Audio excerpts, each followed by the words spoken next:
Hello and welcome to our mentoring class with Women in Biz Network. Today we're going to be diving into the important area of your blog and how you can create a blog that will drive sales to your website. You don't want your website to be a ghost town. You want it to be a place where you're engaging your community and ultimately driving the sales for your business. So I'd like to start with an example of a great video blogger who posts content regarding social media. Her name is Sarah, and Sarah's going to share some ideas around content strategy.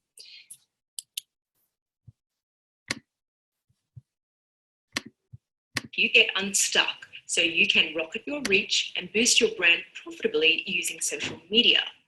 A common mistake that I see many businesses make is that they invest all of this time and money and effort into setting up a website, and then they never add any content to it. They don't add any blog posts, they don't create new videos, nothing. So their website remains this ghost town that no one visits because there's nothing there to see. As a result, they don't see any traffic or any leads from their website, and their website just doesn't generate any leads or sales from them. In today's Make It Work Friday, I'm going to address a popular question relating to this issue that has come through.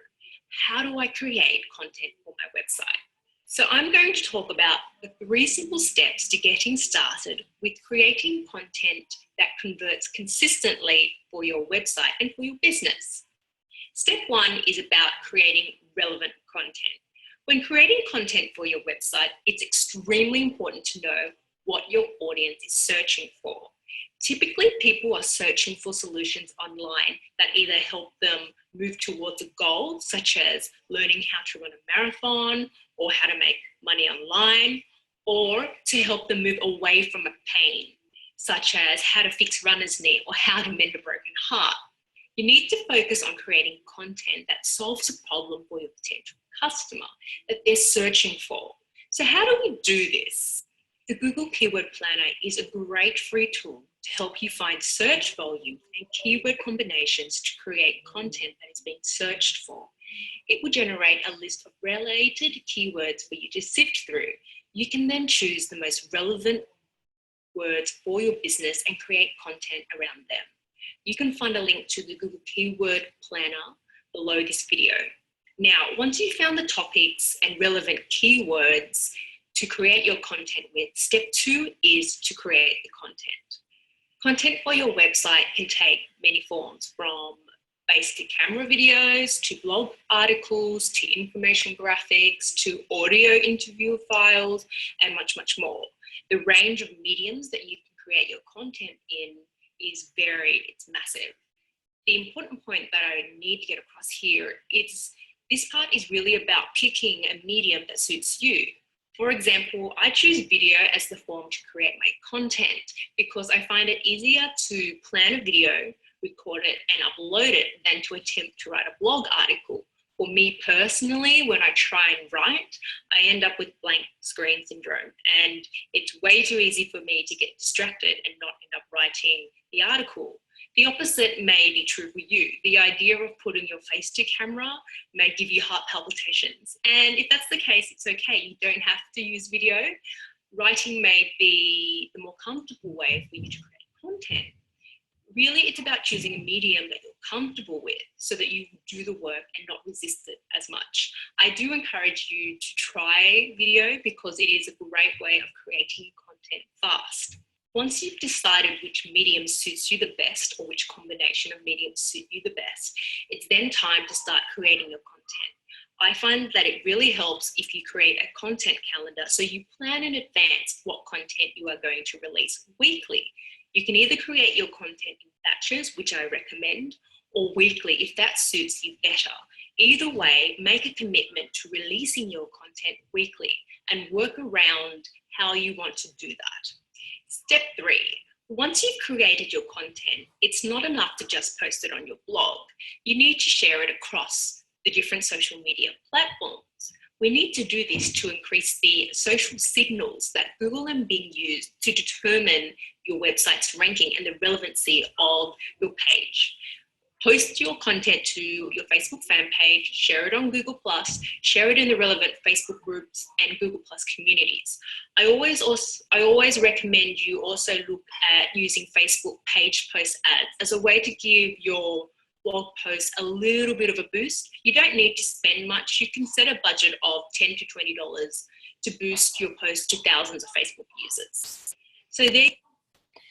So that gives you a bit of an overview on content. So now that we've talked a little bit about our content, now we are going to focus on how you do it. So you know what content you're going to share. We've talked about how you choose the best content based off of your strengths and the type of content you have available and what resonates with your audience. Then you have to choose the best platform. So whether it be WordPress, which is what Women in Biz uses, or it could be something like Tumblr or Squarespace, which provides you with an opportunity to hook it up to a shopping cart. WooCommerce is also really popular and it integrates really nicely with WordPress. And then you have to choose the social media following that is best in line with your target. So, for example, if you are working with millennials, maybe you want to be on Snapchat and sharing your teasers to get people to look at your blog that way. Or perhaps you want to look at Instagram if you're a photographer. Either way, no matter what you choose as your social media, make sure that you're consistent and that you focus on what the business objectives are. Once you do that, you're going to create your content. And just like Sarah said, you can use keywords to create ideas for topics. And then you're going to create an editorial calendar after doing a brainstorm. You put together a great calendar of posts, and then you're going to look at times when you're going to upload those posts and schedule them. You may have like a Web Wednesday where you just focus on posting content and scheduling it on social media on, say, a Wednesday. Whatever you do, just be consistent and have a plan so that you stay on task. Once you decide how often you're going to post, you also might want to have to consider whether or not you're going to accept guest posts and have a policy around that. So getting back to the keywords, you can use a keyword finder. Google has a keyword finder, as does a neat site that I use called kwfinder.com. I find that really useful. It sends you a spreadsheet of keywords that you choose, and you're going to want to do keywords based off of your business, but also on the topics that you're writing about or blogging about or podcasting on. So let's talk about design and how people portray themselves in their brand. So an example of someone who I follow is Marie Forleo. She's an amazing women's business coach, and she writes a great column on her findings in being a businesswoman. She also checks in with her audience and answers questions on topics that are near and dear to people's hearts. She is very much based on doing video blogs, so much so that she has gotten great accolades from Oprah and has now a TV show, I think, in the works on the Oprah channel. So Danielle Laporte is another example of someone who's doing great content, and she drives people to her website through her newsletter, and she has all kinds of really cool stuff that you can download off of her site. So it's great to have free things that people can utilize on your site, and you want to have them signing up for your newsletter as a teaser to get more content.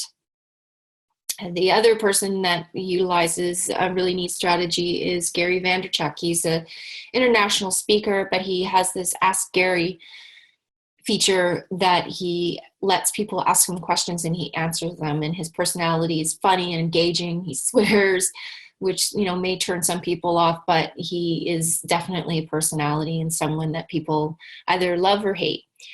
And the other person that has a great example of a blog is Tim Ferriss, who writes the 4-Hour Workweek blog, and he also is an author. And so, there's lots of opportunities to take your content and turn it into, say, a book, or repurpose things, like blog posts could turn into a podcast. Lots of different ways in which you can repurpose content. So keep that in mind.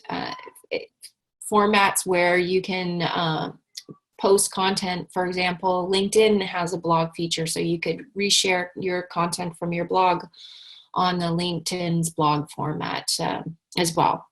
So we've talked about the purpose behind blogging. We've talked about the types of content that you can create and how to go about creating the content. Now let's talk a bit about design.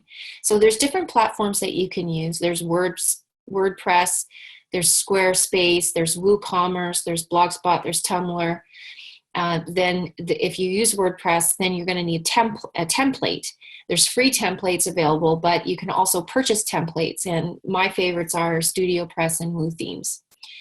If you are putting together content on your blog, you may want to add custom designed photos. So a great site that you can use that's free is Canva, and it comes in all the different blog format sizes. So it will have sizes pre-formatted for a blog, but also for Facebook and Instagram and variety of different online media. If you need photographs, you might want to consider Unsplash, which is awesome. It's a free website that has photography, and it's a really modern, cool, edgy design, which I love. If you need to get a logo done, Women in Biz has lots of awesome members that certainly can help you with that. But if you're in a hurry, you might also want to consider something like 99 Designs, where you can get work done very quickly. The other area that I want to focus on is social media. So an important part of blogging to get your search optimization going, and also eyes to your site that don't know about it, is to use social media. And within your website, you're going to want to have an ability for your site to record people's email addresses. So there's lots of different apps out there, but the ones that I use are Rapidology and SumoMe. It collects addresses and puts it in a variety of different formats. It can add them to the bottom of a blog post. It can add them as a pop-up or hello bar or a welcome mat. And lots of different options out there. So here are a few that you'll see here in this presentation. And last but not least is MailChimp, which is your newsletter provider that is, in this particular case, MailChimp is free when you sign up. I think it's free up to 2,000 subscribers. The beauty of this is that it works with so many different programs. So MailChimp, you could use that to set it up so that it works with Rapidology. So the Rapidology collects all of the addresses from your website, and then it sends them to MailChimp, and then you can, grow your mailing list that way. The other social media thing that I really love is Social Pilot, which is great when you're producing a lot of content that you want to just auto share. So your blog content is driven through an RSS feed that takes all of the content every time you post a new article, and it will send it to the Social Pilot program software, and then you can schedule it out to all of the social media feeds that you have set up. Some other important resources to consider is ScreenFlow. This will allow you to record tutorials online and then upload them to YouTube and embed them into your website. So you can embed videos as well as your content, which is really cool. Grammarly is a great tool to check your grammar and your spelling. And Google Analytics is probably the key, most important thing out of all of the tools, because Google Analytics is going to tell you how many people are visiting your site and how long they're staying on your site, as well as what they're searching for and what type of customer they are, their age, what their buying habits are, and they target them into giving you they give you sort of like a profile of the type of client or customer that's visiting your site. So that's a little bit more about how you can create a blog strategy to drive business and keep your website from being a ghost town. And I am really excited to be able to help you in any way I can. Through our mentorship program at Women in Biz, we can match you with a mentor for 6 months. We also have the Thrive Mastermind that takes place once a month, that we dive into topics with 4 mentors. And then we also have lots of tools and resources online for our members, including all of these presentations that are uploaded and you can access through your membership. So thank you so much for listening, and I hope that you too take time to mentor someone in your life. Thanks, and have a great day.